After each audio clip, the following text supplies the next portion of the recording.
días, personas como tú buscan el lugar ideal para vivir o trabajar, y personas como ella quieren vender o alquilar su propiedad rápidamente. Pero muchas veces este proceso es más complicado de lo que parece. Agentes, propietarios e interesados van por su cuenta sin conocer las posibilidades que tendrían al conectarse.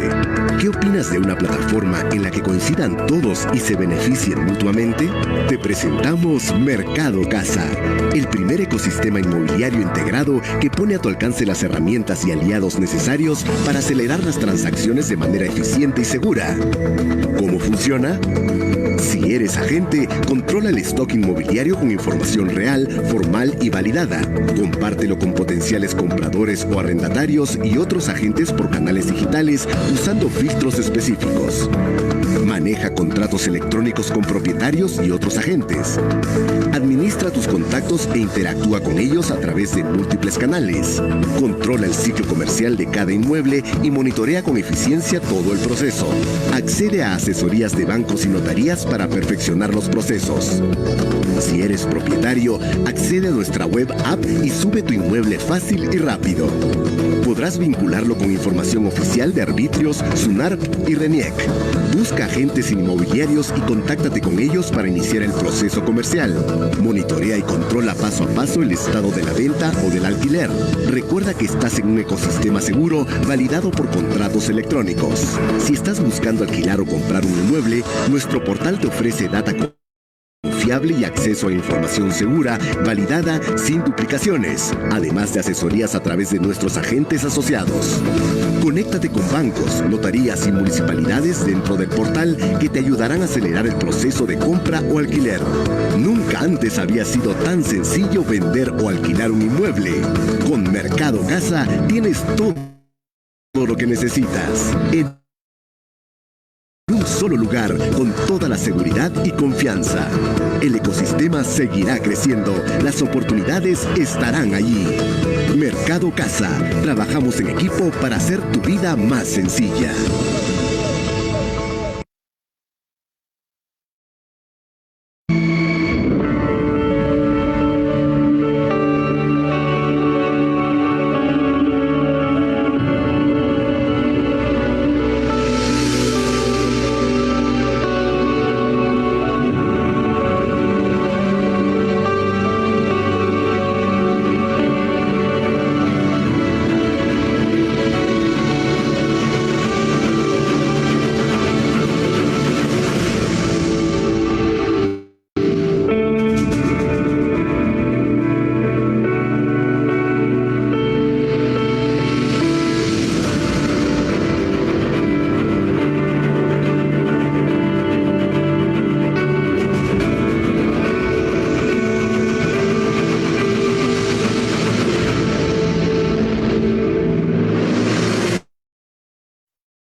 Adelante. Muy buenas tardes con todos ustedes. En nombre de la Asociación Peruana de Agentes Inmobiliarios de Perú, su Consejo Directivo y el Comité de Capacitaciones, le damos la bienvenida a esta charla del día de hoy, 6 de agosto del año 2020. Hoy día vamos a tener un tema sumamente interesante que nos va a permitir conocer un poco más sobre el tema del saneamiento físico legal, urbanístico y financiero de la propiedad inmueble.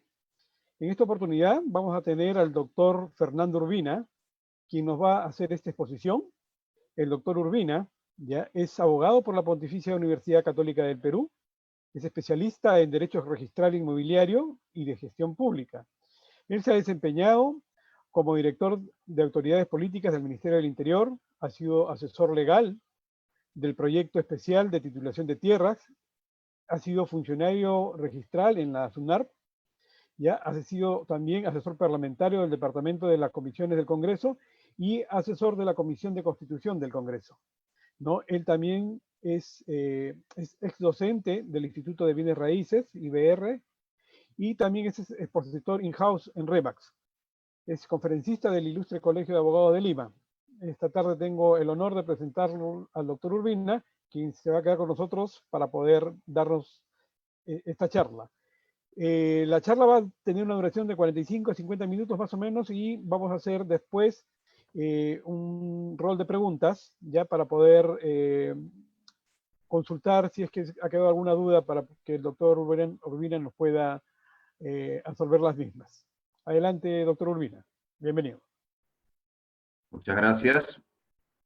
Muy buenas tardes. Primero agradecer a Aspay tan gentil invitación, a Carlos y a Fernando, que son sus directivos más representativos. Y vamos a desarrollar este tema. Es muy común la palabra saneamiento físico legal en el campo inmobiliario. Mi padre es 50 años agente inmobiliario, César Urbina Lazón, y siempre escuché esa palabra, hay que hacer el saneamiento físico legal.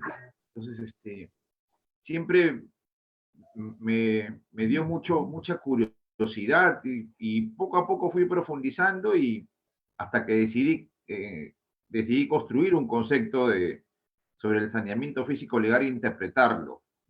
Yo quisiera compartir ahora un pequeño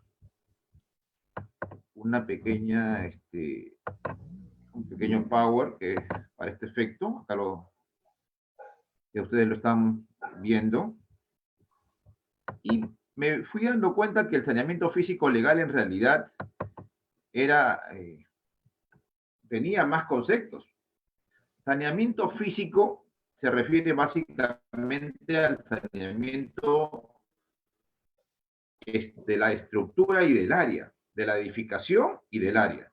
Saneamiento legal se refiere al título de propiedad, el derecho de propiedad de estar en un título de propiedad. Saneamiento registral significa que debe estar inscrito en registros públicos. Saneamiento catastral ordenado por una ley significa que la realidad registral coincide con la realidad extrarregistral.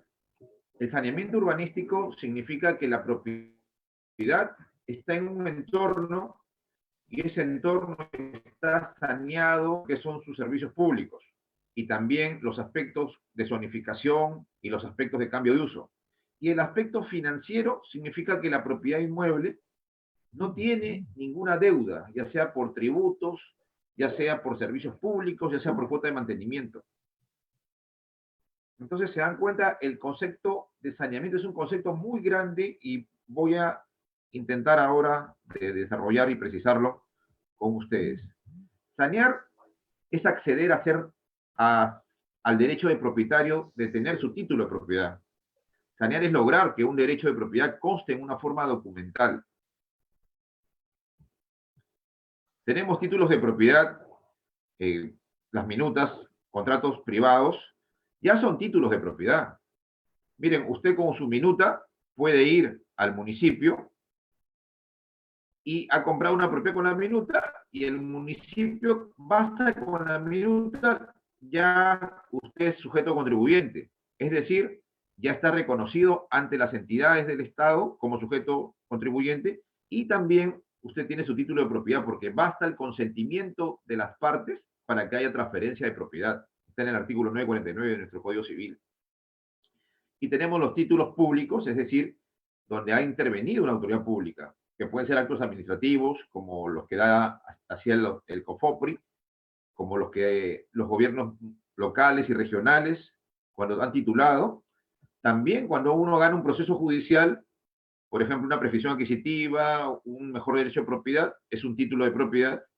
Y obviamente, el más común que conocemos, las escrituras públicas, ¿no? Documentos notariales, documentos públicos, todos estos.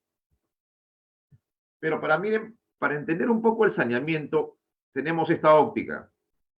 El saneamiento del derecho de un propietario y el saneamiento que se da en una relación contractual.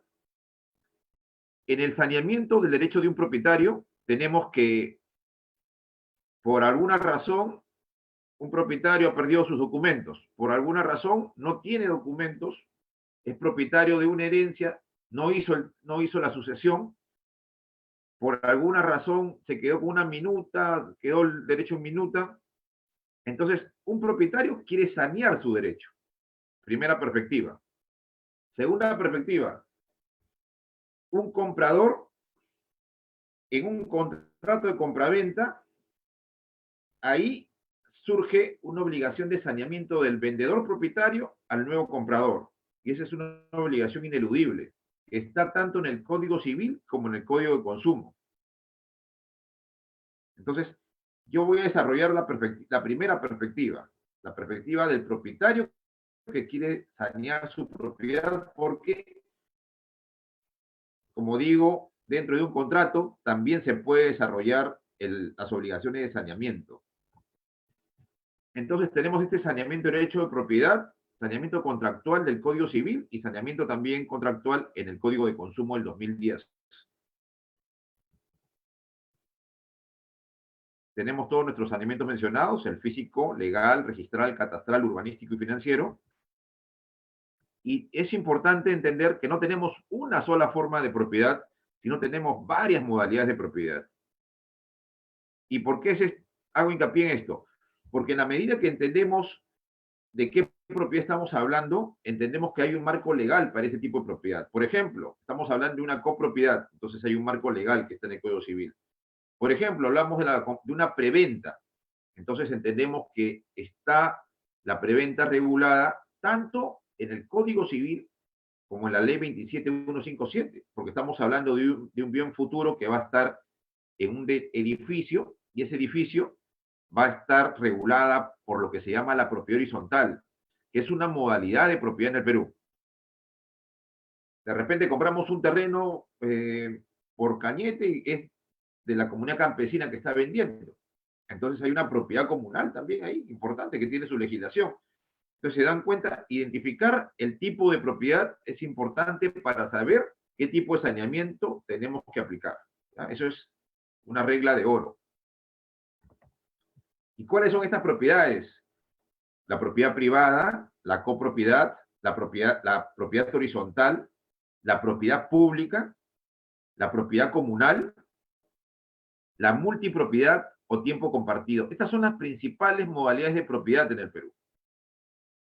Cada una, repito, tiene una legislación o una ley especial. Y también es importante decir que tenemos la propiedad predial, y la propiedad predial puede tener partida registral como no tenerla. Si no tiene partida registral, ahí hay un procedimiento adicional de saneamiento que se llama inmatriculación. Es decir, queremos que se matricule, que se registre para que ingrese al registro público. Entonces, ese también es una forma de sanear. Estamos saneando para que una propiedad tenga partida registral. Y miren, tenemos, por ejemplo, herramientas legales muy importantes. Por ejemplo, la ley 27157 nos permite hacer saneamiento de la propiedad horizontal. Tenemos la ley 27333 que nos permite hacer las rectificaciones de áreas, los saneamientos físicos de rectificación de áreas. Tenemos la ley 28294 que nos permite hacer el saneamiento catastral, cuando hay inexactitudes en relación a la información física del predio con la información que está en las partidas registrales, con los catastros también. Y tenemos el saneamiento urbanístico. En el saneamiento urbanístico estamos hablando del entorno, de los servicios públicos, de que una propiedad tiene que ser una propiedad urbana habilitada, es decir, dentro de un proyecto inmobiliario aprobado, una habilitación urbana. Y tenemos esa es la ley 29090, por ejemplo, que permite el tema de las habilitaciones urbanas, con las nuevas regularizaciones que hay, que se han dado a lo largo del tiempo. Y tenemos, y es muy importante conocer, no se conoce mucho, el reglamento de inscripciones del registro de predios. Quizás en algún momento valdría hacer solo un curso en torno al reglamento de inscripciones del registro de predios, porque ahí tenemos todos los actos inscribibles y tenemos todos los requisitos que necesitan esos actos para que se inscriban en registros públicos. También hay otra norma que es el Reglamento General de Registros, donde están los principios y los procedimientos, pero acá están los requisitos de cada acto. Entonces, cada registro cada registro público, registro de personas jurídicas, registro de personas naturales, registro de predios, cada uno su reglamento con sus requisitos correspondientes.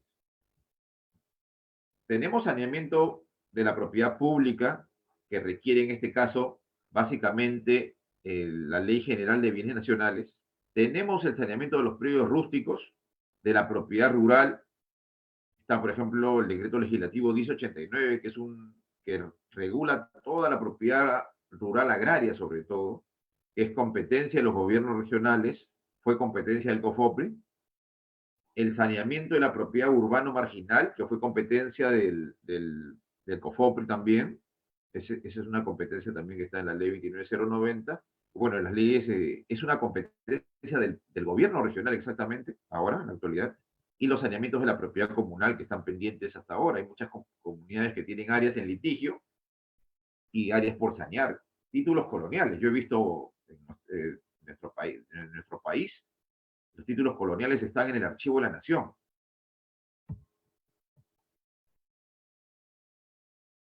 Por ejemplo, pensemos en algo que utilizamos mucho, el saneamiento de la propiedad horizontal. Entonces, ¿qué es ese saneamiento? Es la búsqueda de la titulación de las unidades inmobiliarias que están en este régimen de propiedad horizontal, es decir, bien de propiedad exclusiva y bien de propiedad común, regulado por una sola ley, porque esa es una modalidad donde es indesligable. Yo no puedo separar la parte exclusiva de las áreas comunes, ¿no? No me puedo llevar las áreas comunes de mi edificio o mi departamento. Es una tesis absurda, ¿no? Es una forma de propiedad conjunta, una modalidad única. Entonces, cuando yo saneo una propiedad así, tengo que sanearlo en conjunto, porque necesito que haya un reglamento interno. Construyó alguien informalmente 5 pisos y vendió. Entonces, encontramos una propiedad con 5 propietarios que comparten una estructura, escaleras, servicios, áreas comunes. ¿Qué dice la ley? La ley dice que debe instalarse una junta de propietarios y tiene que haber un reglamento interno. Entonces, ¿qué saneamientos proceden ahí? Primero, la declaratoria de lo que se ha construido. Regularizar la declaratoria de fábrica, lo construido. Segundo, sanear el reglamento interno. Tercero, el saneamiento de los aires es importante. Y cuarto, los saneamientos ya de independización de cada unidad inmobiliaria. Saneamiento de gravámenes. Eso es muy importante porque los gravámenes judiciales, por ejemplo, yo los identifico como cuantificables y no cuantificables. ¿Qué significa? Si hay un gravamen judicial, significa que hay un proceso judicial. Si hay un proceso judicial, si esa propiedad está con una deuda económica, significa que se puede contabilizar, cuantificar de cuánto es esa deuda. Entonces yo puedo vender esa propiedad, sí la puedo vender hasta antes del remate. Está en proceso judicial, significa que la van a rematar. Entonces, yo tengo que saber que tengo un periodo de tiempo que es el promedio que dura en primera instancia este tipo de proceso de ejecución de garantías, básicamente. O también cuando hay obligación de suma de dar dinero, que también hay medidas cautelares que pueden llevar a ese punto. Entonces, cuando ocurre una situación así, yo sí puedo entrar y comprar una propiedad, le tengo que pagar, obviamente, descontar del precio de venta para pagar al acreedor anterior, al acreedor del que me está vendiendo.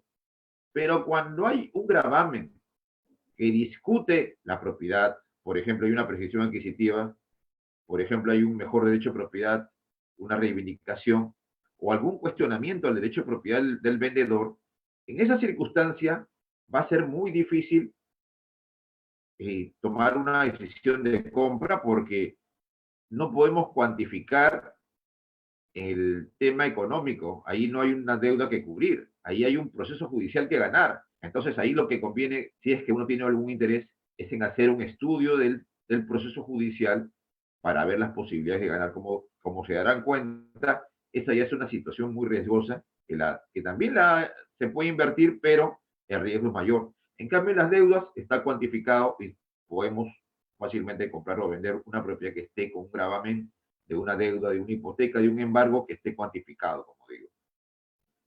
Tenemos los procesos también registrales para pedir la caducidad de medidas cautelares cuando corresponde.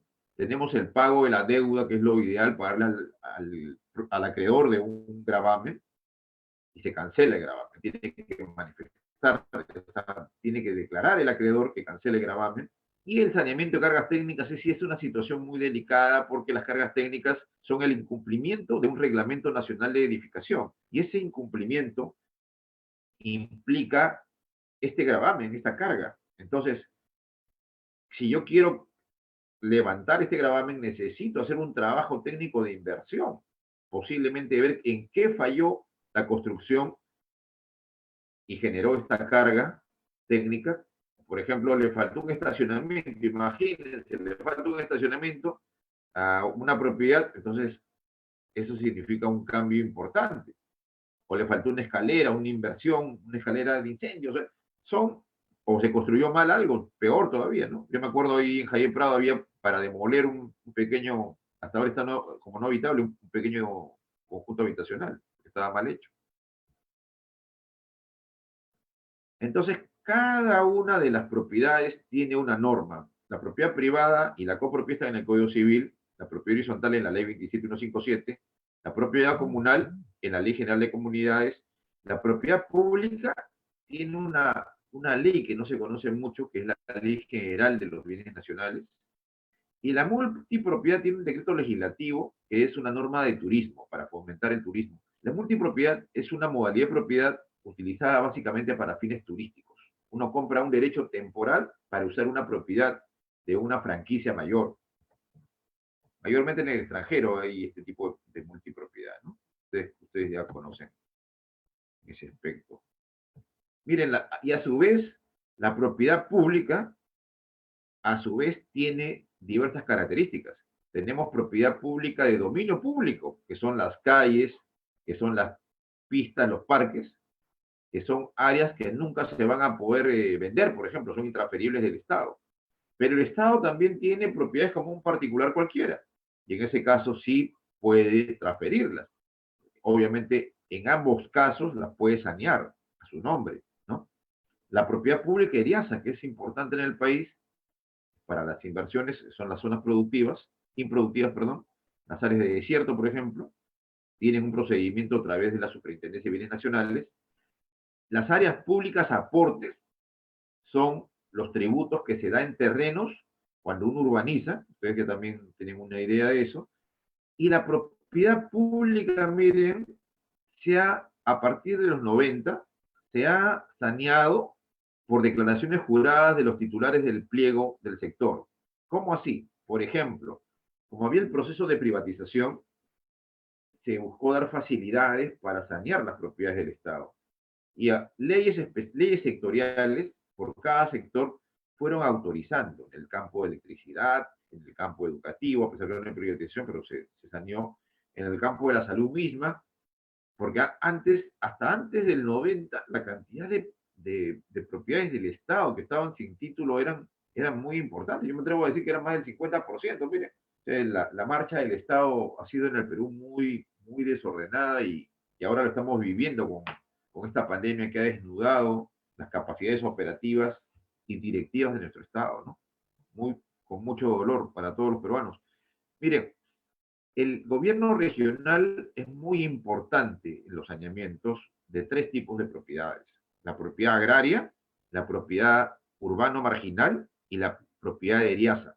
Entonces, miren, este poder que ha concentrado los gobiernos regionales son muy importantes. Miren, Lima provincia tiene un gobierno regional que abarca las provincias que están en el entorno de Lima metropolitana. Vale decir, desde el sur, que está Cañete, hasta el norte, que está Huacho, que están en las alturas Ollón, ¿no? Huarochirí, Yauyos, ¿no? Huaral. Estas provincias, miren, en todas estas áreas importantes de nuestra región de Lima provincias, el gobierno regional tiene ese poder de titular. Se dan cuenta, es un poder muy importante.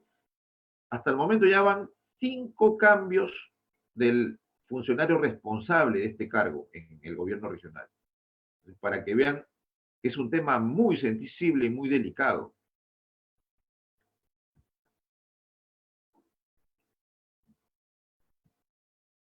Solo para recordar algunos conceptos, cuando hablamos de propiedad inmueble, estamos hablando de un poder jurídico y económico pleno y total, que tiene un propietario sobre sus bienes.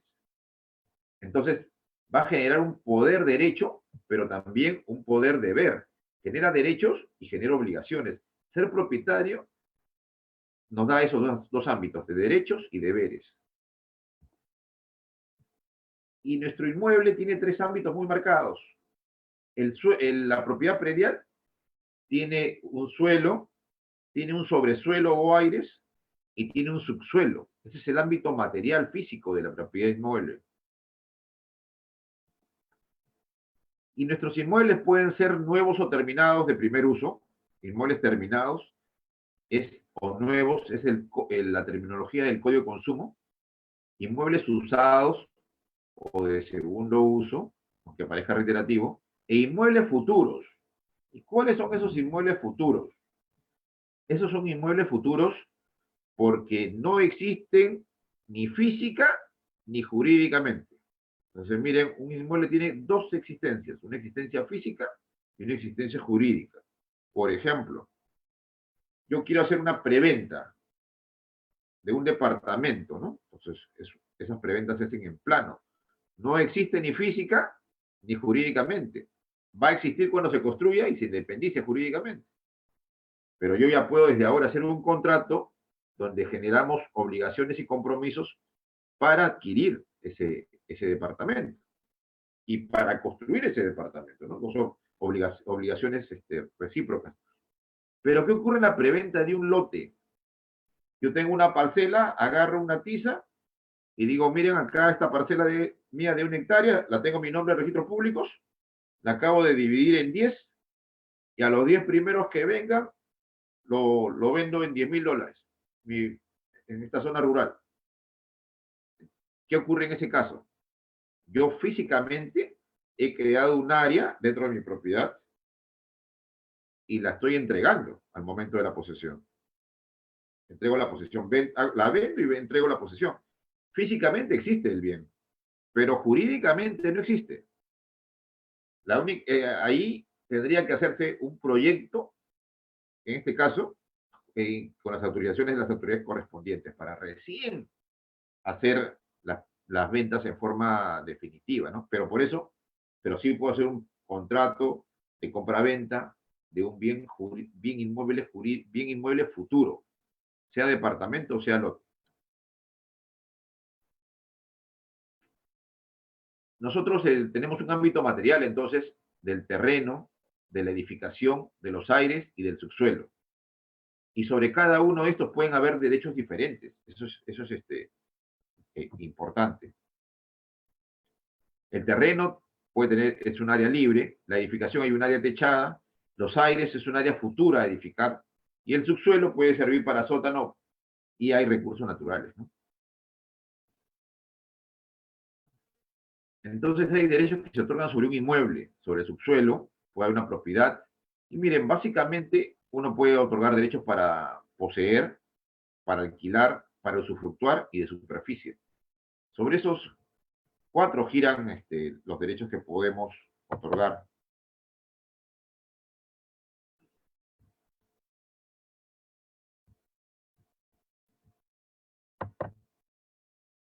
Tenemos derecho de edificación, derecho sobre aires, derecho sobre el subsuelo y concesiones públicas sobre recursos naturales. Uno puede ser el propietario de un fondo y resulta que el Estado ha otorgado un derecho, una concesión sobre los recursos naturales, y nosotros somos propietarios ni enterados estamos. Obviamente el que va a querer invertir va a necesitar negociar con nosotros, pero puede ocurrir esa circunstancia en que, siendo un propietario, dueño del terreno, el Estado ha otorgado derechos de concesión sobre ese terreno, sobre los recursos naturales de ese terreno. ¿Y qué concesiones puede haber en un terreno? Pueden haber básicamente concesiones minerales, de hidrocarburos, forestales. Y también puede haber una licencia de agua también.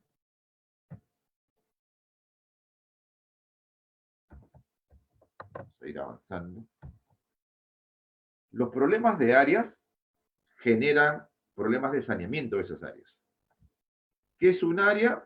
Es una superficie del suelo que está delimitada por un perímetro que forma una figura poligonal y va a definir el ámbito de extensión físico-espacial de la propiedad inmueble. El área es muy importante. Y hay clasificaciones del área bruta, neta, techada y libre, que más o menos tenemos una idea. Y es importante una institución para entender el tema de las áreas. Voy a dar un tip importante para manejar los temas de saneamiento, pero tenemos que tener claro el tema de catastro. El catastro es un registro de planos, es un registro gráfico, es un instrumento para la planificación de una ciudad o del ordenamiento territorial. Entonces, el catastro como herramienta es una planoteca, es un inventario gráfico, pero también es un inventario de qué cosas se hace en cada una de esas áreas. Por ejemplo, quién está en posesión, qué construcción tiene, qué actividad económica tiene. El catastro se dice, vamos a levantar catastro, significa, vamos a inspeccionar qué ocurre en esa área. Y cuando va al municipio y revise el área que tenemos en posesión, no le interesa nuestro título, le interesa el área que estamos en posesión y nos va a cobrar el impuesto predial no en función de nuestro título de propiedad, cuidado, nos va a cobrar en función del área real de posesión. Pero yo reclamo, pero yo tengo 1000 metros registrado y titulado, sí, y usted tiene 1000 metros, me dice el municipio, pero acabo de medir, usted tiene 1200 físicamente y los viene ocupando. Tengo que pagar impuestos por lo que estoy ocupando, por los 1200. Y eso que parece malo se convierte en algo bueno, porque al pagar por 1200 significa que yo me estoy comportando como propietario sobre 200 metros adicionales. Y eso en algún momento lo voy a poder sanear.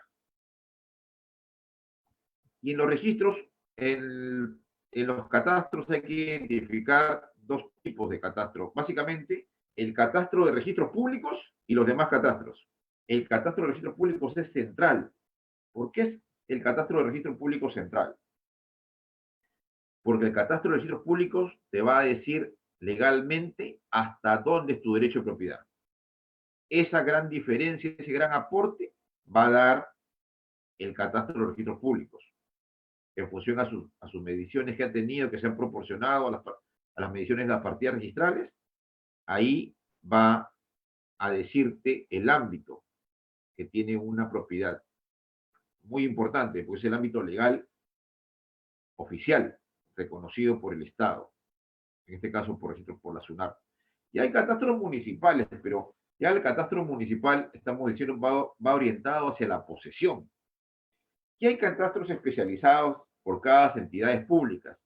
Y en medio de todos estos catastros que estamos señalando, se creó un sistema de información nacional catastral.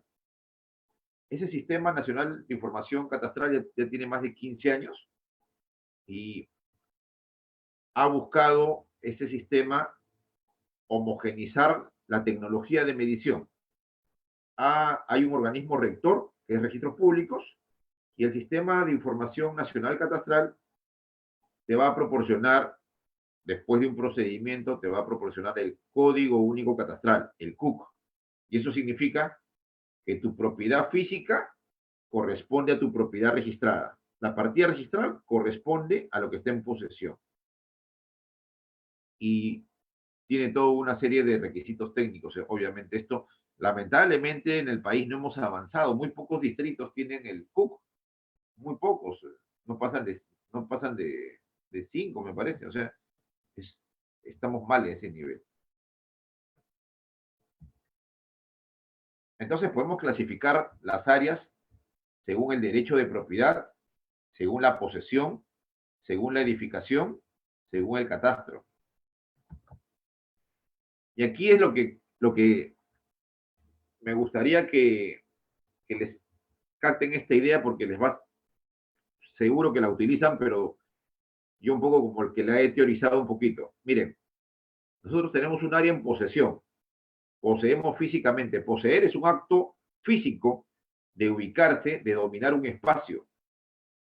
Yo físicamente no estoy ahorita en mi casa del sur, en Punta Negra, pero tengo la llave, controlo ese espacio, tengo la posesión.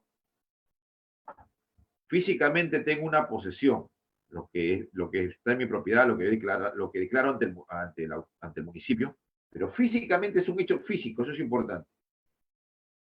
Tenemos sobre esa área física, puedo haber hecho un contrato de compraventa, puedo haber comprado la mitad de la propiedad de la posesión en la que estoy. Tengo la mitad saneada, la otra mitad está por sanear. O de repente he comprado una posesión que coincide con todo lo que estoy comprando. He comprado toda la posesión, todo el área en posesión. Y tenemos el área registrada, el área en la partida registral. Cuando estas tres áreas coinciden, el área registrada, el área titulada y el área en posesión, estamos hablando del saneamiento catastral. Ese es el saneamiento catastral.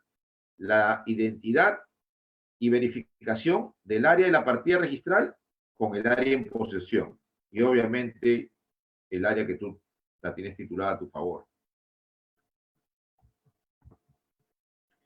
Y se generan problemas con las áreas. Hay áreas deficitarias, hay áreas sobrantes, hay áreas superpuestas. Áreas deficitarias que nos falta área. Medimos y resulta que nos falta área. Áreas sobrantes, tenemos más área de la que hemos comprado. Y áreas superpuestas es el mayor problema, el más delicado. Significa, como en la teoría de conjuntos, hay dos conjuntos y hay una intersección. O sea, parte de ambos conjuntos se cruzan. ¿Y qué significa? Esta intersección, esta área que se intersecta, tiene dos propietarios. Un propietario A y un propietario B. Entonces, hay un problema muy delicado en la superposición de áreas. Es el mayor problema inmobiliario, la superposición de áreas. Y esa superposición puede ser parcial o total, y como digo, genera el mayor problema técnico, en mi opinión. Tenemos un área de una propiedad, pero sobre esa área tenemos dos partidas registrales, es decir, tenemos dos propietarios. Entonces, nuestro sistema registral se llama folio real. Significa, por una propiedad existe una partida registral. Ese es por una propiedad, una partida registral, pero acá el error es que sobre un área existen dos partidas registrales. Esa es la duplicidad de partidas. Obviamente hay mecanismos legales para rectificar en la parte de lo que se llama el saneamiento físico, rectificar las áreas, ¿no? Las áreas por error de cálculo, las áreas por decisión unilateral también, si es que fuera el caso. En algunos casos uno renuncia por escritura pública a un área excesiva, de esa forma encuadra en la partida registral. Aunque les parezca absurdo, así ocurre y así se pasa la observación registral. Y acá hay una herramienta muy importante que es la ley 27333 y también este saneamiento de áreas se puede hacer con la ley 28294, que es la ley del sistema de información catastral donde hay verificadores catastrales. Hay verificadores registrales y hay verificadores catastrales. Bueno, nuestra propiedad tiene un mandato y protección constitucional, es un poder jurídico que tiene clásicamente 4 tributos: el usar, el disfrutar, el disponer y el reivindicar. Estos 4 tributos son muy importantes, vamos a analizarlo también. El usar, estoy en posesión. El disfrutar significa, no que disfruto de la propiedad, no. Disfrutar jurídicamente significa que tengo el derecho como propietario a las rentas, al fruto que es las rentas. El fruto de una propiedad es la renta, de una propiedad inmueble es su renta, su alquiler. Ese ingreso tengo derecho. Pero yo como propietario puedo tener derecho al disfrute de una renta por alquiler, por usufructo y por superficie, ¿ya? No solamente por alquiler, reitero, por alquiler, por usufructo y por superficie. Miren, los negocios inmobiliarios se hacen básicamente con bueno, al margen de las compraventas se hace básicamente con estos 3 temas. El arrendamiento, donde yo cedo mi posesión a cambio de una renta mensual. El usufructo, donde yo cedo también la posesión a cambio de una renta mensual, pero también cedo algo más, la posibilidad de que tú hagas subarrendamientos o hagas lucro con mi propiedad. Yo, al darte un usufructo, te estoy dando un poder mayor que el arrendamiento. Entonces tú puedes usar y puedes lucrar con la propiedad. Y cuando te doy derecho de superficie, te puedo dar derecho de superficie, significa que te doy el uso, te doy la posibilidad de que te apropies las rentas, que administres, que lucres y que construyas. Puedes construir. Entonces lo que construyes tú lo vas a administrar y vas a lucrar, vas a hacer negocios con eso. Esa es la forma. Si yo hago un contrato de arrendamiento por más de 10 años, ese contrato es nulo. El alquiler, el arrendamiento solo tiene 10 años. El usufructo sí puede ser más de 10 años.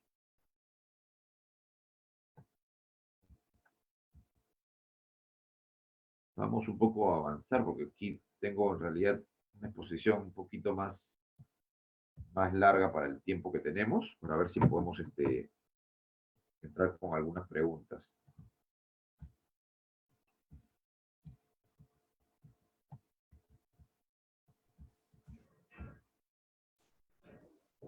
El derecho de propiedad en el Perú, como propietario, te da el derecho a usar, a disponer jurídicamente, es decir, transferir, vender, anticipar, por ejemplo, transfiero, dispongo, a disponer económicamente, a hipotecar, a disfrutar, a apropiarse de la renta en alquileres, usufructos y superficie, a reivindicar, a defender judicialmente mi propiedad, me da derecho a construir con autorización del municipio, a acercar los linderos, a la defensa posesoria, es un derecho que tiene el propietario, no solamente el poseedor, sino el propietario, defender defensa posesoria de todas sus propiedades, derecho a formalizar y a sanear y derecho a registrar.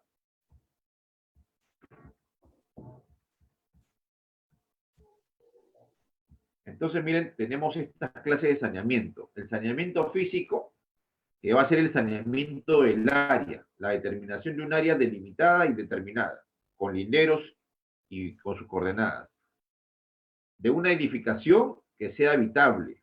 Eso es muy importante. Uno vende una propiedad, yo te estoy vendiendo para que tú lo habites. Esa es la presunción.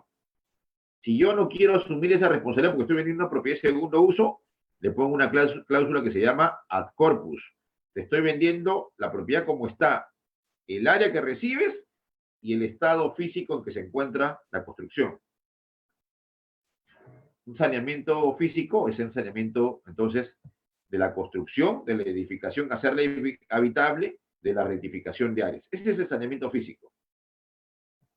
El saneamiento legal es básicamente que tu derecho de propiedad esté en un título de propiedad y que esa propiedad no tenga gravámenes. Entonces, primero, que esté en un título de propiedad significa que basta que esté en una minuta. Yo tengo mi minuta, ya tengo una forma de probar que soy propietario. Pero eso no es suficiente. Todos sabemos que con una minuta tenemos una inseguridad jurídica muy fuerte. Entonces, para cubrir esa función de publicidad jurídica, de cognoscibilidad, de conocimiento de los demás de mis derechos de propietario, se ha constituido el registro público y ahí tenemos el saneamiento registral, es decir, la difusión de mi condición de propietario sobre determinado inmueble. Entonces, mi derecho de propiedad está en un título registral ya archivado, hay una partida registral donde yo figuro como propietario, ese es el saneamiento registral, la inscripción de mi título público, mi título de propiedad en un documento público que ha logrado registrarse. Ese es el saneamiento registral.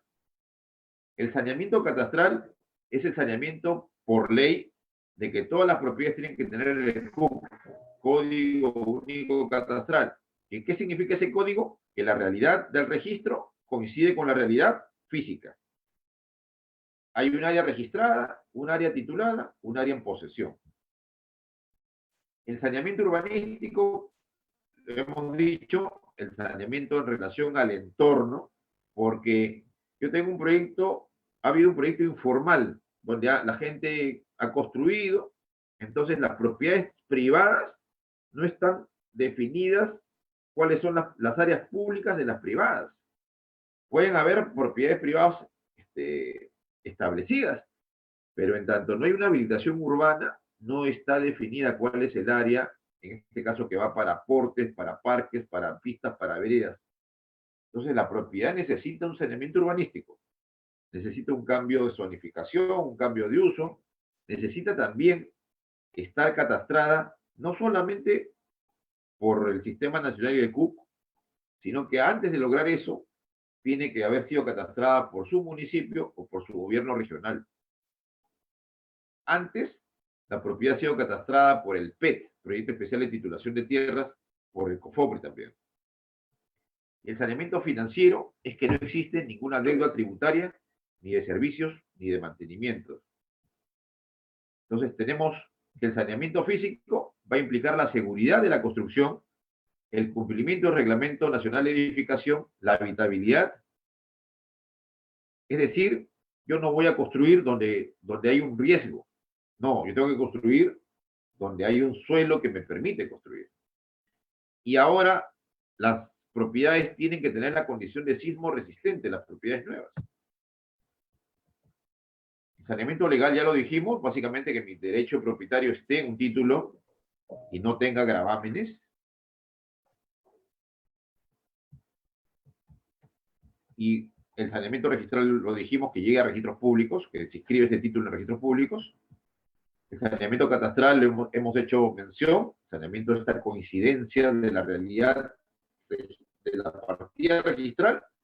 El área que describe existe físicamente, coincide. Si no hay coincidencia, hay algo que rectificar. Saneamiento catastral, entonces hay estas tres áreas, ¿de acuerdo? El área registrada, titulada y el área en posesión. Y para hacer saneamiento urbanístico, tenemos que hacer regularización de la habilitación urbana. Tenemos muchas veces que hacer cambio de uso, ver si es compatible con la zonificación, regularizar la propiedad horizontal también. Se dan cuenta, eso escapa no solamente a mi propiedad, sino al entorno. Y también acceder a los catastros municipales y regionales si fueran el caso. El saneamiento de deudas, en general el saneamiento financiero, significa levantar todos los gravámenes de deudas que pueden ser judiciales, hipotecarios, levantar las cargas técnicas, las deudas tributarias, las deudas de servicios públicos. Saneamiento financiero involucra también el pago de la cuota de mantenimiento y todo gasto que tiene una propiedad. Miren, una propiedad tiene 4 características. Un agente inmobiliario tiene que manejar las 4 características de una propiedad para poder saber qué beneficios puede explicar y ofertar a esa propiedad. La primera característica de una propiedad son las características físicas de la propiedad. Debemos tenerlas en plano, debemos saber el área, el perímetro, las condiciones de construcción. La segunda característica es jurídica, es decir, todos los aspectos de titulación. Ustedes saben que una propiedad saneada tiene más valor. Tercer aspecto, los aspectos comerciales, es decir, esta propiedad, ¿qué ventaja tiene en función de otras ventajas, de otras propiedades? ¿No? Ahí está el tema, justamente, que va a definir el tema del valor de mercado, ¿no? Y las características financieras, es decir, una propiedad tiene una característica, tiene gastos y puede producir un ingreso. Y transferirlo tiene un costo. Entonces, todas esas variables, esta variable física, jurídica, comercial y financiera, debemos manejarla de una propiedad predial. La obligación de saneamiento en general nace del Código Civil y del Código de Consumo. Y en el artículo 79 tenemos estas obligaciones de saneamiento del proveedor. El saneamiento del proveedor va a implicar un derecho. La obligación del proveedor va a implicar el derecho del consumidor de aceptar el inmueble que le están entregando o objetarlo. ¿Lo aprueba o lo desaprueba? Entonces, pueden haber problemas en el cambio de metraje, cuando hay casos de compraventa de bienes futuros, ¿no? Entonces, ahí surgen unos derechos que tiene el consumidor, el comprador. Por ejemplo, derecho a la reparación, derecho a la reducción del precio si le dan menos metraje, derecho a resolver el contrato y derecho a rescindir si es que fuera el caso, ¿no? Bueno, Muchas gracias por esta invitación. Para mí ha sido es un honor poder compartir con el primer gremio de agentes inmobiliarios del Perú, que ha sido un promotor importante de la ley de agente inmobiliario. Yo he sido asesor del Congreso y sé de las grandes calidades de esta institución, que me honra haber podido disertar y reflexionar algunas ideas y compartirlas con ustedes. Muchas gracias, y si hubieran algunas preguntas, con mayor de los gustos. Sí. Fernando, oye, de verdad, muchas gracias por tu exposición. De verdad es un tema sumamente interesante. Lamentablemente, y debido a tus múltiples actividades, el tiempo nos está quedando corto. Yo te voy a comprometer para de repente en otra oportunidad más volver a contar con tu presencia para poder manejar otra charla en donde nos puedas ofrecer más de tu experiencia y de tus conocimientos legales en el campo inmobiliario, ¿no? Quiero hacerte algunas preguntas que han estado llegando acá, ¿no? Para cumplir con el tiempo que amablemente nos has dado. ¿Las puedo leer o, Sí. o las lees tú? No sé. Acá. Si tienes ahí, yo tengo algunas por acá, por ejemplo. A ver. Básicamente, ¿se puede vender un inmueble que si no tiene declaratoria de fábrica? Por ahí llegó una pregunta así. Mira, en estricto sí se puede hacer una venta, pero esa venta tiene un tema pendiente de sanear el inmueble, sanear la edificación. Entonces es importante poner quién se encarga. Porque siendo una obligación del propietario, entonces habría que descontar del precio de venta para desligarse completamente de eso, y tiene que constar en cláusula expresa para que no haya ningún problema de reclamo posterior. Ya, correcto. Con respecto al tema de la obligación de saneamiento que justo hablabas al final de la charla, ¿hay un plazo para poder activar esta obligación de saneamiento, o ya a la hora que se transfiere la propiedad, la posesión del inmueble, deja de existir la obligación para sanear el inmueble? ¿Hay un plazo para el saneamiento en sí? Mira, la obligación de saneamiento es una obligación del vendedor. Y aunque pase el tiempo, sigue siendo su obligación porque no saneó. Y puede ser una obligación que puede generar una indemnización, porque yo no saneé y no me permitió escribir en registros públicos. No tiene prescripción. Es una obligación. La obligación de saneamiento no prescribe. No prescribe. Ya, correcto. El CUC, el CUC, ¿quién lo maneja? ¿Está dependiendo de registros públicos, o hay otra institución que tiene que acelerar este proceso para poder tener un registro catastral único? Tenemos un sistema nacional de información catastral, es su responsabilidad, pero curiosamente quien está a cargo es registros públicos. Y registros públicos no ha dado un paso importante en esta reforma. O sea que todavía es una tarea pendiente en registros públicos a pesar de los recursos que genera. Es que no, cuidado. Registros públicos es una entidad que tiene su propia economía, pero esa entidad es responsable de dirigir un sistema nacional catastral. La ley le ha dado la condición de órgano rector. Ahí participan los municipios, los gobiernos regionales, participan el Instituto Geográfico Nacional, participa 2, 3 instituciones así especializadas con catastros. Ya, correcto. Es quien dirige el sistema, entonces, catastral. Es quien dirige el sistema.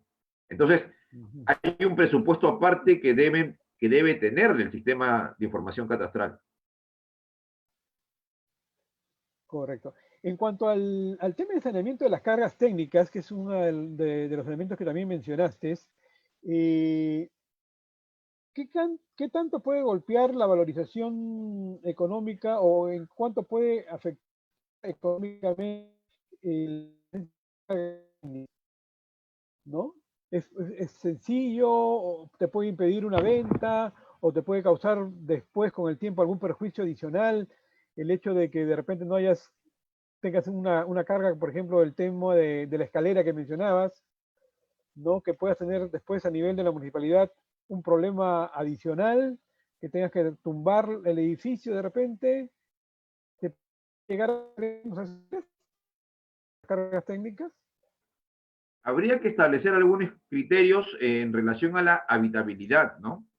Entonces, si es habitable, tiene un valor económico que no lo está afectando.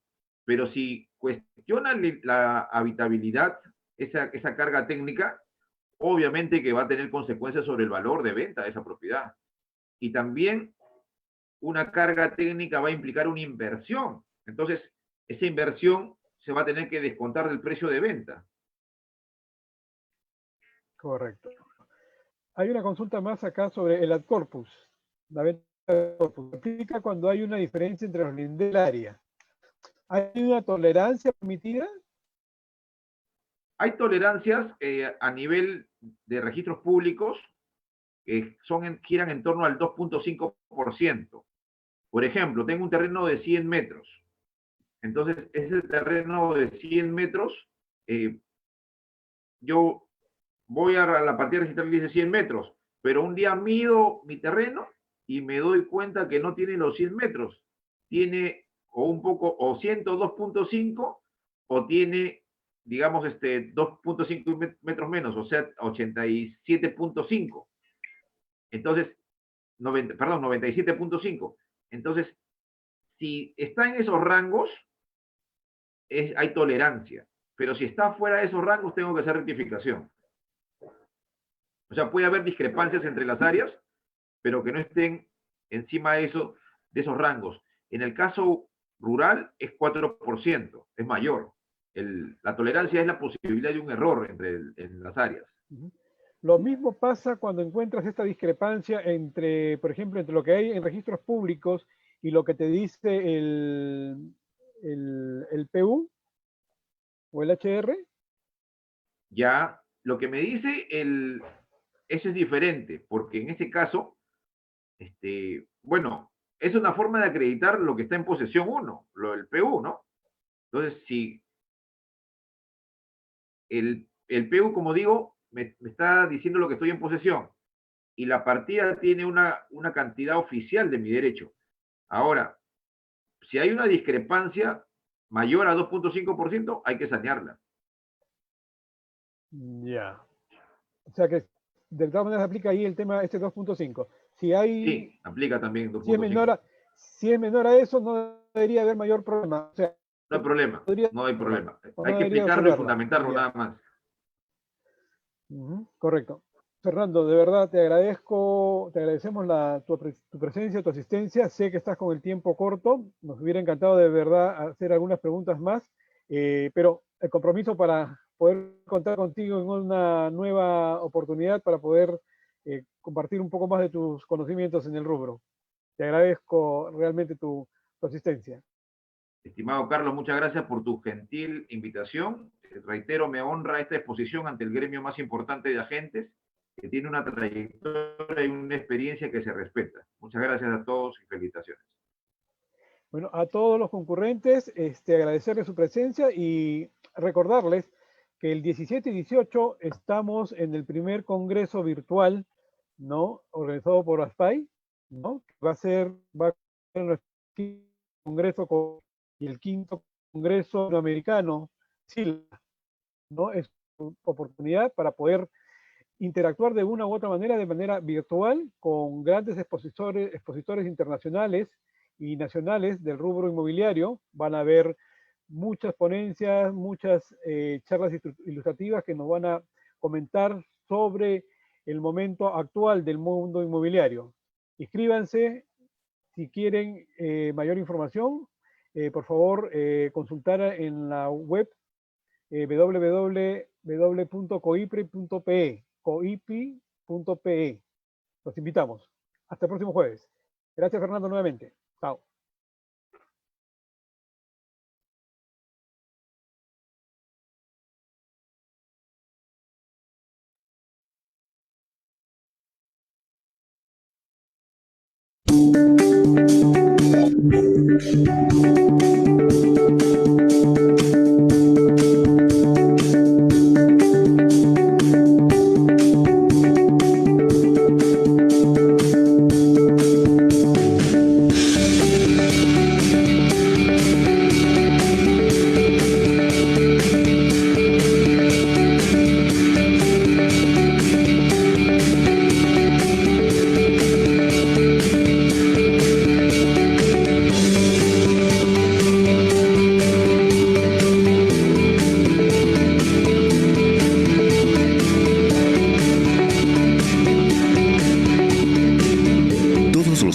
Personas como tú buscan el lugar ideal para vivir o trabajar, y personas como ella quieren vender o alquilar su propiedad rápidamente.